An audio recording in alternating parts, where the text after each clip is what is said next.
Welcome to the Diversity Pivot Podcast. I'm your host, Julie Kratz. I am thrilled you are here with us today. Our purpose is to share stories, ideas, and tools to help you on your diversity, equity, and inclusion journey. Let's meet this week's guest. Hello, listeners. We have again a special guest with us this week. Rohini Anand is with us, and she is a pioneer and sought-after thought leader in the diversity, equity, and inclusion space, and provides DEI advisory services to clients in public and private sectors. She's also a board member of the Tent Partnership for Refugees, Women Lift Health, Family Prosperity Advisory Board, and the NACD's Center for Inclusive Governance, as well as the DEI Advisory of Charter Communications. Dr. Anand's experience spans executive leadership, human capital, global DEI, and corporate responsibility. Her global experience, cultural dexterity, extensive network, and ability to influence leaders results in reputation for judgment, integrity, and accountability. Most recently, she has been the SVP of Corporate Responsibility and Global Chief Diversity Officer for Sodexo, where she reported to the global CEO and was a member of the Sodexo North America's Executive Committee. She also successfully positioned Sodexo as a global thought leader in DEI and corporate responsibility, and she's the author of the book Leading Global Diversity, Equity, Inclusion, a Guide for Systemic Change in Multinational Organizations. Thanks so much, Rohini, for joining the show. Thank you, Julie. I'm delighted to be in conversation with you and looking forward to our engagement. Yeah. Well, tell our listeners about your background. I mean, obviously your most recent corporate stint in DEI, for a lot of people, I think it's like a dream job wanting to do that. How did you find yourself into the DEI work? Yeah, that's a great question. And, if you don't mind, I'd like to sort of personalize my story because really for those involved in DEI work, it's very personal for them. And my story is absolutely integral to who I am. I grew up in Mumbai, India, where almost everyone looked like me, I belong to the same majority religion, Hinduism, and surrounded by others like me. Honestly, I had the privilege of not having to think about my identity. I was sort of, they say when fish in water, you don't kind of appreciate that. And this was sort of the water for me. And I was, it was very much something that I didn't focus on. And when I moved to the United States as a single young immigrant woman, this was really the inflection point in my journey, both literally and metaphorically. And my identity at that point, Julie, shifted from being a person who saw herself at the center of her world to being a minority, to being an immigrant, and to being a foreigner. And quite honestly, I was completely unprepared for that. And it was only when I was identified as a minority did I realize the privileges that came from being part of a majority. I was, part of the majority, as I said, growing up in India, and I hadn't recognized my privilege in that way. I was honestly unable to until I was perceived as a minority and I experienced things differently. So, this realization that identity is situational, that it's fluid, it informed the research that I did and still informs my work. And what I like to say is that my vocation is very personal to me. Understanding what it means to be perceived as a minority and outsider is very much at the heart of DEI work. And my vocation and our vocation are perfectly aligned. So for me, this work really is about leveling the playing field, allowing everyone to really lean into their full potential and creating opportunities for people to be their authentic self and to learn and grow as a result of it. So that's what brought me to the work that I do. And you're right, my job at Sodexo was a dream job. So, yeah, well, it's cool. Like, it's interesting that lived experience of being, like you said, a part of the majority group where you felt, like you fit in, I presume, like you felt like you were reflected in the culture. And then all of a sudden to be a part of a minority or underrepresented group where you're not made to feel those things and you don't see yourself reflected. So that juxtaposition, I think, is always interesting in anyone's story, is you don't see it until you see it. And a lot of times you have to experience it or see it through someone else's lived experiences to get what it feels like to be the other. Rohini, I know, focused from a global aspect, especially with your work at Sodexo, like why, when you think about global DEI, I'm just curious from a multicultural perspective, like what does that look like? Like globally, how would you describe DEI in a more global context? Yeah, and I think the best way to kind of talk about this, Julie, is through, storytelling. So let me just share with you sort of a personal example that in my mind really kind of encapsulates global DI work in a nutshell. So, as I mentioned, I grew up in India, and I went back with Sodexo to do DI work in India. And, I was sitting in this room with a room full of, entry to mid-level manager women, and the idea was to understand from them, or to, figure out what the best strategies for advancing their careers at Sodexo. So I, started talking about leadership development, about mentoring as great vehicles for them to advance their careers. And I was met with these sort of blank stares. I speak Hindi, so I tried a few words of Hindi, kind of signaling to them that I was one of them, but still, no response. And then I sort of sat back and I said to them, I said, can you, help me understand what it is that Sodexo can do to help to advance your careers and to make sure that you're satisfied with the work that you're doing, etc. And after a brief pause, one of the women raised her hands and said that, we live in multi-generational joint families, and we live with our in-laws. And when we stay late to work on a project, or if we have a mentoring engagement, our in-laws, and our mother-in-law in particular, gets really upset with us. And, we have to go home and we have to cook the food and we have to take care of the household, even though, she's not working. And honestly, Julie, I had forgotten the multi-generational joint family dynamic in India. I had forgotten this role of the Indian woman as a mother and a wife, but also as a daughter-in-law. And I had forgotten my own limitations as a multidimensional being, because I was so focused on one aspect of my shared identity with these women, and I'd overlooked the many differences. So global work, this particular incident taught me one of my earliest lessons in doing global work, which is that it's not useful to export initiatives from one part of the world to another, that I need to check my presumptions. And I learned early on that was not that I couldn't assess situations with sort of this limited one-dimensional worldview. So, that's what global DEI work is about. You can't project what works and what your experiences are on someone else. It really has to be localized. In other words, you have to understand the local context. And with that understanding, you can disrupt the status quo and push for change. But it has to be done with a clear understanding of the local context, the laws, the culture, etc. And then you can sort of use your outsider status to push for change, but do it in partnership with the local change agents who can sort of guide you in terms of the rhythm for the change and the right entry points. So global work is complex, it's nuanced. There's certain principles, and I'd be happy to share some of what's worked, but there's certain principles that I think cut across, and I've learned that through doing this work in country after country and region after region.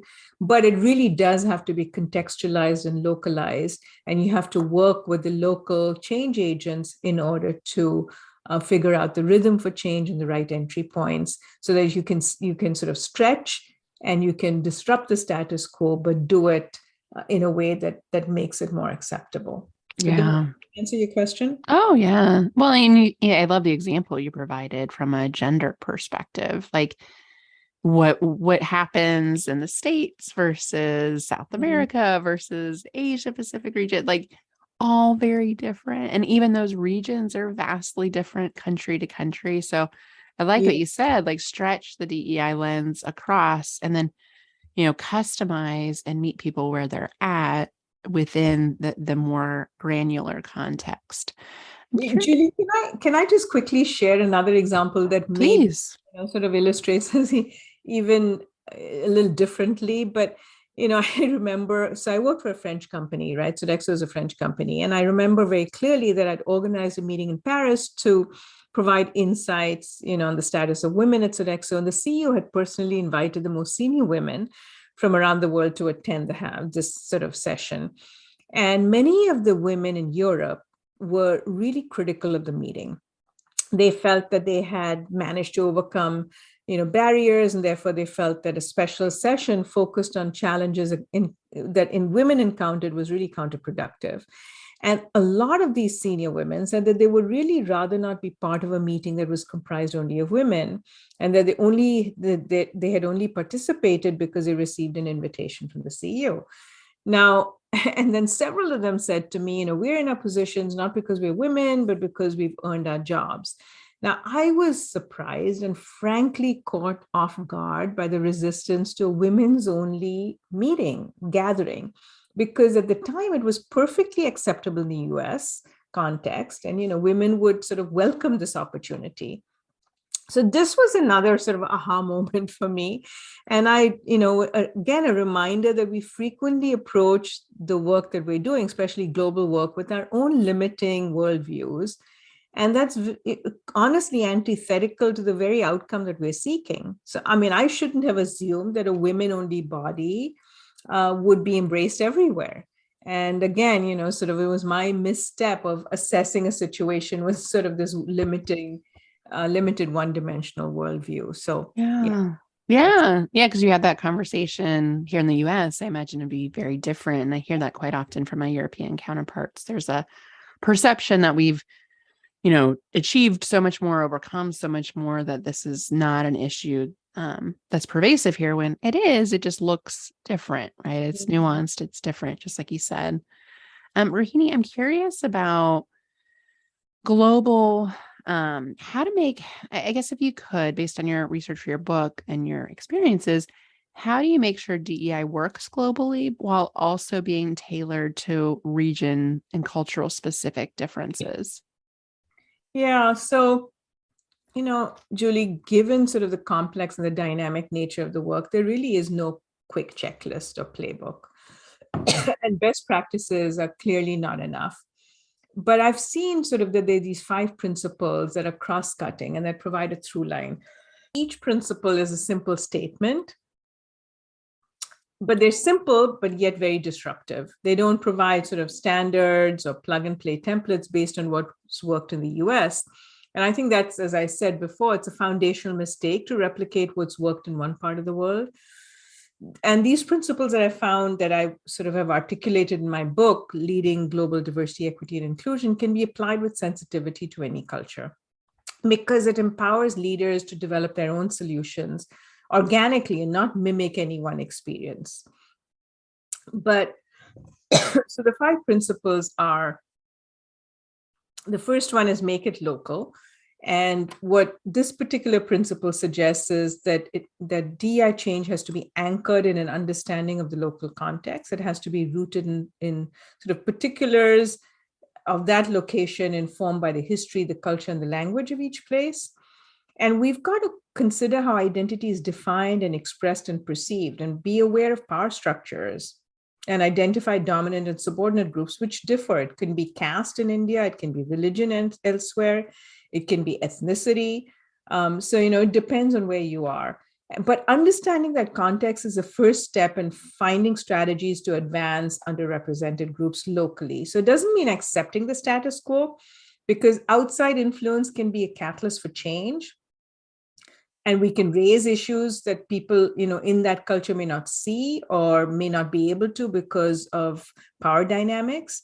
But it works best when local change agents are empowered to find the right entry points and ensure relevance. So that's the first principle, make it local. The second is leaders change to lead change. And, I think we're all very clear about the fact that, commitment to inclusive leadership by senior leaders is fundamental to ensuring that DEI is sustained. And when leaders embrace DEI with sort of authentic purpose and passion, the organization goes from what I call performative action to sustainable progress. But to do that, leaders need to internalize the benefit of DEI, and this often requires a disruption of their worldview that I think that you mentioned. So, transformative leaders really combine sort of this inclusive mindset and behaviors with concrete actions, because it's the behaviors that demonstrate the conviction and the actions that signal commitment. And it requires intentionality on their part to prioritize DI as they would any other business imperative. The third one is what I call, and it's good business too. And it's pretty clear that without a compelling sort of rationale for change, 70% of change efforts fail. So we've got to figure out, come up with this change narrative of why DEI is important to the organization. But that can't be siloed or bolted. It has to really be congruent with the organization's purpose and how business is done. The fourth is what I call go deep, wide, and inside out. And this is really important because organizations are comprised of interconnected systems that work in concert with each other. And DI really needs to be infused into all the processes and policies and structures. So we have to take a systems approach, but also it needs to be integrated externally. So both internally and externally in the community. And then last principle is know what matters and count it, because sort of metrics provide this global framework and a cohesive narrative, but it goes hand in hand with sort of accountability. So for me, I think these sort of 5 principles allow one to, really sort of do this work globally while localizing the effort. Does that answer your question? Oh, for sure. No, what great principles. And I appreciate that. I mean, that point about change, if we don't have a why for this, and sometimes people scoff at this, like, why do we need to have a why for diversity? Of course, it's the right thing to do. Or you have the other extreme of like, why are we changing so much? And so it's like, really, I think what I'm hearing you say is really dial in on that why for your organization, why it matters for your future growth, innovation, decision making, just right for the right kind of talent we want to grow with. But really be clear about that why, and then equip leaders with those transformative leadership principles so that they can go into the trenches and help solve for some of the issues that are happening, on a more microcosm, a more micro scale in their regions or with their teams. I wonder, Rohini, like when leaders are engaging in this work globally, and maybe what I most often see, based here in the US, is a lot of well-intentioned global organizations, like you said, export their DEI strategy abroad and say, okay, go do the things in all these different places in the world where, race and gender and sexual orientation. I mean, we are starting from very different places, whether it's social acceptance, representation, the ability to even influence some of these things in certain regions based on religion and cultural practices. So I'm just curious, Rohini, like, what are some of those challenges and application in regional areas, and what are some ways to overcome that? That's a great question. Where do I start, right? There's a long list, but let me talk about race, because I think race is definitely the most challenging to address globally. And to be honest, Julie, my regret is that I didn't do more to address race substantively globally, because it is the most difficult identity dimension. It's, extremely sensitive, it's politically charged and often talked about in code or not at all. And in Europe, for instance, we sort of chipped away at issues of race through the refugee employment program, providing jobs and empathy, expanding empathy at work. And this was a good entry point in the discussion on race, because refugees frequently come from the visibly non-dominant groups. But, when I started doing the research for my book, I realized that I wasn't alone. Most DI professionals kind of stay away from this. They feel stymied about addressing race bias globally. And there are not that many best practices and examples. So I'll sort of fast forward to today, but I would say that the reasons are it's challenging because honestly, race is both universal and highly specific. And, every context has its dominant and non-dominant groups, and these differ. So race and racism are very fluid, and they're shaped by the culture and history of a place. So you really can't use a cookie cutter approach to dismantling racism. And what's interesting, Julie, is that it's often tangled up with ethnicity, with religion, with caste, which often take more prominence than race does. So in the US, the race is a driving social force. But elsewhere in the world, race is just one of those several identities that divide and may play a less prominent role. So if we expect racism to be expected in a manner that we're familiar with, we're going to miss some of those entry points like discrimination against the lowest caste in India, or the religious minorities in India, or the ethnic undertones in Kenyan politics. In some parts of the world, it may be more appropriate to approach these issues through the lens of decolonization, like in APAC, or the global North and South dynamics. And to complicate things even more, race is so emotive and politically charged that it is talked about in codes. So if I give you the example of France, in France, it's forbidden to gather race or ethnicity data, and race was removed from the French Constitution in 2018. So this was, if you understand the logic, it was in response to the persecution of Jewish people. And an effort to rebuild France after World War II, they decided to redefine themselves as indivisible and not identify people by community affiliation, but rather by sort of objective criteria like migration and citizenship. So that the state couldn't use identity data for state action. So there's a reason for it, but it makes it frustrating and difficult because when you look at visually, you look at, Black people in entry-level positions, and these are Black French, so they're second and third generation French, but not in leadership positions, there's something going on. Now, I think there's an opening now after the murder of George Floyd and the protests globally. It's opened up a space that was previously closed, and organizations are now entering that space. So again, I would say entering that space in a way which sort of disrupts that status quo, brings to light some of the issues, but doing it with an understanding of how these dynamics should be talked about within the local context. So it's not, race doesn't necessarily translate, everywhere, but you can look at the same dynamics of, racism or dominant and subordinate groups and power structures by using different language. Like I said, it may be decolonization in India, it may be global North and South dynamics in Africa, for instance. So that's that's how I think this is the most difficult dimension, but it can be done. And I think there's more energy now to address it. Yeah, I love that. I love that application and that understanding of how differences live out and the historical aspects of them. And I think, Rohini, with our work, it's like being curious. If you want to be a better ally and better understand the contextual lived experiences that someone has in a different region or different culture, really not coming in it with your own lens, as we often do, and applying our lens of like, oh, that's just like here. Oh, gosh, that's like judgy. Like, oh, it's so different than here.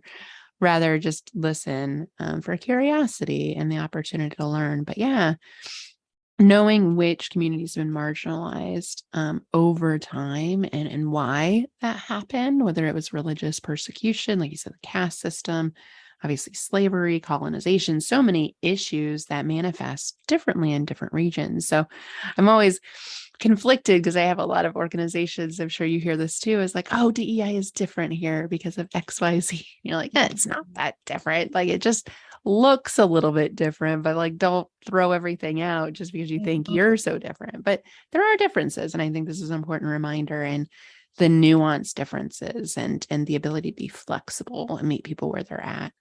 Rohini, I know when thinking about the work that you did for a global organization, one of the things I hear most often from DEI leaders is they're frustrated.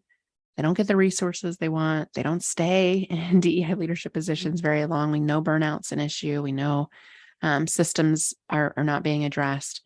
What are some recommendations you would make to someone leading DEI in an organization, or somebody that wants to, that's not seeing the change they want quickly enough?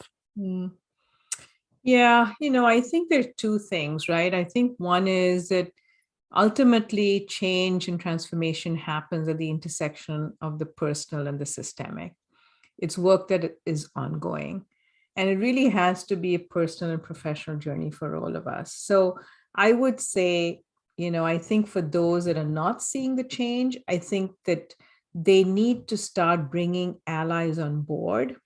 And, these individuals, so it's not up to them to do all the heavy lifting just by themselves. I think they can provide leaders with experiences that are disruptive for them, that can bring them on board. And I think these allies can make their work easier while they're looking to do the more systemic work. So it really has to happen at both levels. But I do think that people can change. And I think that, focusing on bringing along some key allies is a great way to do it. I mean, I'm trying to think of what might be the best illustration of this. Let me share with you one very quick story, right? So one particular leader in Europe, he just didn't buy into the importance of DEI for the organization. There are other business priorities. Why do I have to spend time on this, etc.? I know that he sort of wanted to meet with other CEOs and to network with them, to advance the business. So I got him involved in a cross-company mentoring program. And through that particular initiative, he mentored a woman from a different organization and obviously built a very trusting relationship with her. She shared with him her experiences of being marginalized, of being the only one in the C-suite, of being talked over, and finally being laid off. She was let go. So he came to me and he said, I cannot believe that women have these experiences in the workplace. So clearly, he was at this point in his journey, he was open to listening. She shared her lived experiences, and he, was open to learning and listening. So with that, through that experience, what he did was he said to me, I don't want anyone in my organization to have these experiences. I really want every one of my direct reports, and he had 12 direct reports, to mentor a woman from a different part of the organization. And so we put that in place. So that was a very disruptive experience for him, but he went from being sort of a naysayer to being someone who was very supportive and an ally, and not only just individually an ally, but he cascaded that to his team. And of the 12 women that were mentored by his executive team, about 9 of them went on to lead, become, significant pieces of business. They led, they became country general managers or led significant pieces with line responsibility. So I think that, focusing in on at both levels, right, at the systemic level to change systems takes longer, takes a lot of commitment and buy-in, but I think you can bring people along and, particularly leaders, give them experiences that will be disruptive. Sometimes it's not the data, but it's a heart piece that you have to engage. And with that, I think you have allies who can then help you to do the heavy lifting. I have plenty of stories of strategies and how to do that in the book. But I think it's, I think that's, in fact, one of the individuals that on this leader's team, I shouldn't mention the name. One of the individuals on this leader's team went on to mentor a woman who, managed a high security facility. And after mentoring her, he came to me and he said, if you had presented me with 2 candidates, a male and a female, and asked me, who the right candidate would be to manage this high security facility, I would have said the man, because you need an assertive, aggressive style. But after mentoring this woman who has a different leadership style, which is very collaborative, he said that, I will never let my unconscious bias come into play in a hiring decision. So I think this can have a ripple effect, but I do think you need to meet people where they are and incrementally nudge them along. It takes self-awareness, it takes understanding of their blind spots, and it takes an openness to learning and to, be willing to go through a disruptive experience. But I do think that those that, feel kind of stymied with where they are in their organization can work at these, work at getting allies to support the work. Does that help, Julie? Oh, yeah. I mean, I think about that story about the mentors is really interesting. Well, presumably it sounds like his whole leadership team was male, which is like an interesting thing to be like, well, how are you saying this isn't a problem if like that's all you got? But to be willing to listen, to learn, like you said, and then be like, oh, now that I see it, I've got to do something about this. And that, Right. I think what you highlight in that story and just overall as allies, it's that critical first step, doing something. If you're not happy with how things are, or you don't understand an issue that other people care about, that you don't get why it's important, show some genuine curiosity and take one step to educate yourself, to get access to information. If you have trust with somebody, have that conversation so you can better understand it, and then do something about it, especially if you're in a position of power. So that's a great explanation. And I think a great insight into how we can make allyship more contagious and model it and spread it globally as well.